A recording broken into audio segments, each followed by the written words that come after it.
Hey everybody, and welcome back to another book review. So I snuck this book in because it was not technically on my list because it wasn't out yet, but I just finished the new Hunger Games book. Okay. So as we know, Susan Collins, she's been adding prequels to the series. So you have the original trilogy, and the last one was Songbirds and Snakes. I did a review on that. You can go back and check that out. But this one is Haymitch's story. And so if you recall from the original trilogy, Haymitch is the only other District 12 victor before Katniss and Peeta. And so this is his story. And I was so excited for this book to come out. Totally forgot it was coming out until like I saw an ad for it. And then we had the book fair at school, and they're like, oh yeah, we actually like ordered that because it came out, the book came out the week that we had book fair. So book fair shipped it after school was out though for spring break. So I got it as soon as we got back. So I was very excited to read it, to dive back into the world of Pan Am. It was just, I was so excited for this. Especially because, like, I feel like Haymitch just kind of gets a gloss over, and stuff is mentioned about him in the other books, but, like, this really just dives into, like, who he is and how he winds up the way that he does. And so, that was really awesome. So this book takes place 24 years before Katniss goes into the Hunger Games. And 24 years before Katniss, but 40 years after Songbirds and Snakes. And so that was kind of hard at the beginning. I was like, wait. I had to do some math because they were talking about President Snow. And I was like, okay, so he's president now. But then I was like, wait a second. So like clearly he's more of a dictator, not a president. I had to like figure out, I was like, okay, so in Songbirds and Snakes, he was about 18.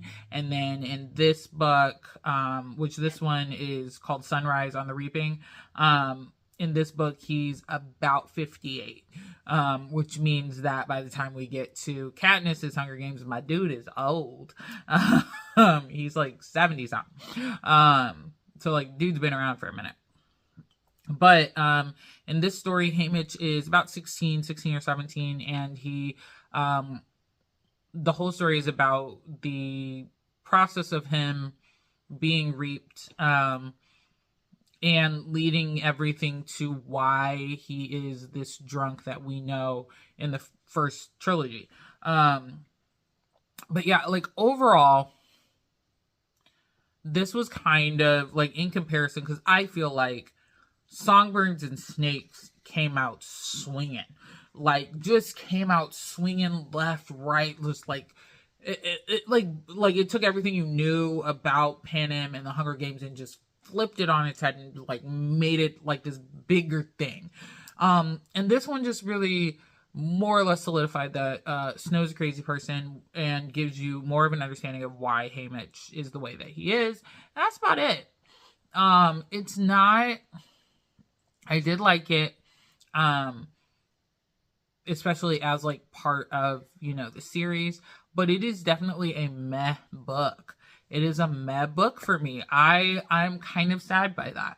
And I think it's just because, you know, we've had the 3+, we had the original trilogy, plus, you know, Songbirds and Snakes, which just gave you the foundation to how the Hunger Games turned from, you know, we're just throwing kids into an arena to this crazed bloodbath that for some reason everybody in Pan Am loves watching.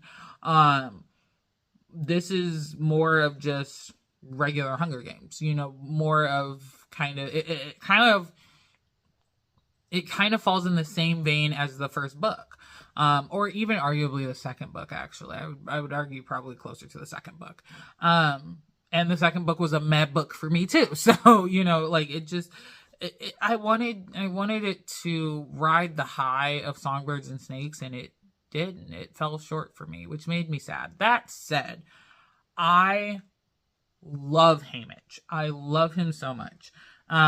He is like, he was never really like a character that I cared about in the original trilogy, him as an adult. You know, he's just this drunk dude that's just struggling, and we know he's struggling because, you know, everybody always chalks it up. You saw a lot during the Hunger Games. If you survived the Hunger Games, you literally just watched 23 other people die.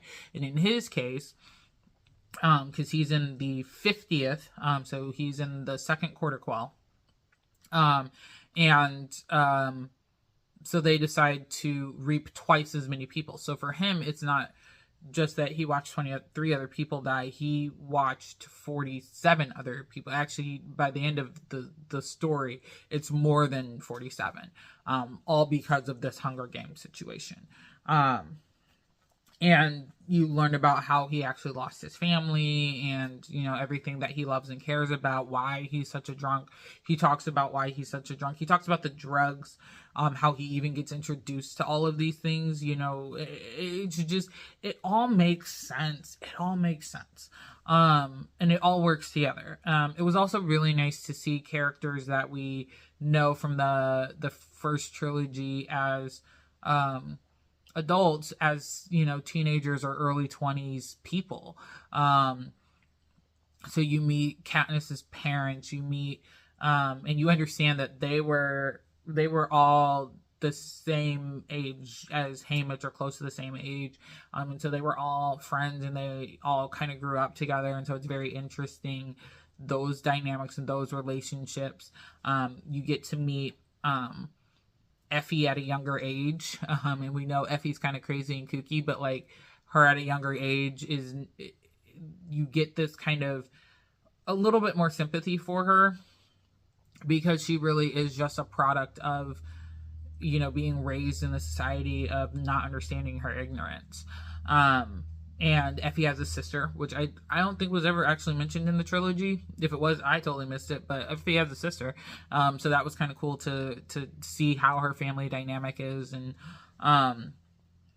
yeah, you know, it's cool to see all those other pieces. Haymitch just really, not because of his descent into madness, but he was just a dude that was humorous. Like, all the characters were very, very humorous. They were people that I would definitely hang out with. And so you get, like, again, just really attached. Susan Collins is really good at writing characters. I'm just saying. Like, you just get attached to all these characters, and they tug at your heartstrings. And it's the same in this one. Like, I really just, I wasn't even rooting for Haymitch because we know how it ends, but I really loved him. I loved his character as, you know, young Haymitch before everything goes all crazy. So yeah, like I said, again, just more of a meh book, but great characterization. Nice, easy story, easy to read through, real quick read. And, you know, per usual, once I got into it, I can put it down. As always, Suzanne Collins, she's got very near misses on this one, though. So because of that, I give it a 4.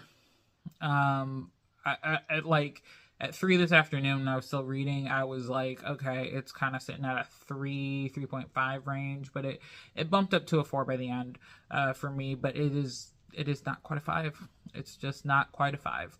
And I want it to be so bad, but it's not. But yeah, so there you have it. New Hunger Games, Sunrise on the Reaping by Suzanne Collins. I also, like, last book I was excited when they said they were making a movie. This one, if they say they're making a movie, I'm going to be upset.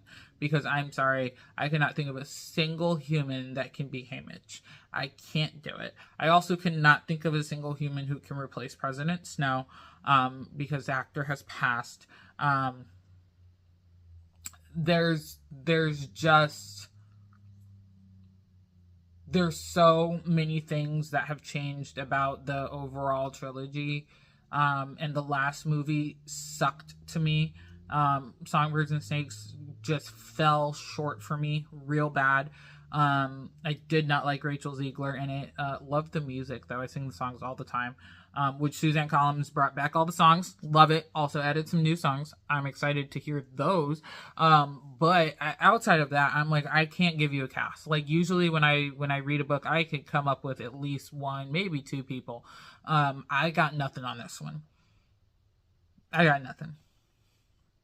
Like the people that I would think of, like people that are not popular, just people that, pop up in different TV shows and stuff that I watch. I can't think of a single person to be in this. I can't do it. And that makes me sad because I know that I'm going to be disappointed if and when they say they're going to make this a movie. I got nobody. Like, how do you find people to play the younger versions of established characters? It's always hard, and this one would be very, very hard. Very, very hard. Just saying. So yeah. Yeah, I think that's all I got. So there you have it. As always, feel free to like, comment, share, subscribe if you so choose. If you've hopped over from my husband's channel, welcome. Thank you. Hope you love books and shorter book reviews than the 45-minute whatevers that we always do for TV shows. But yeah, really enjoying reading again, and I was very excited to throw this into the mix because I knew it was a quick read. Excited to have another book on my shelf. It's kind of hard to see, but the Hunger Games are like on this shelf right here. They're right there. There they are. So I'm excited to put this one in it because it's purple. It's purple, and all the other ones are like, kind of more muted colors.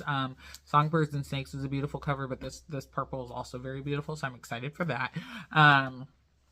But yeah, if you have other books and things that are coming out, especially if they are books that you enjoy, as always, please comment those books. I'll add them to my list. Sometimes I've kind of started bouncing between the bottom and the top of the list now, or the bottom and the mid, I should say. So some books are starting to pop up that people are like, oh, I suggested that like last month. And of course, I'm always on the lookout for things for book club. So if you have suggestions that other people may enjoy as well, let me know. I think that's all I have. I will see you in the next book review. Bye.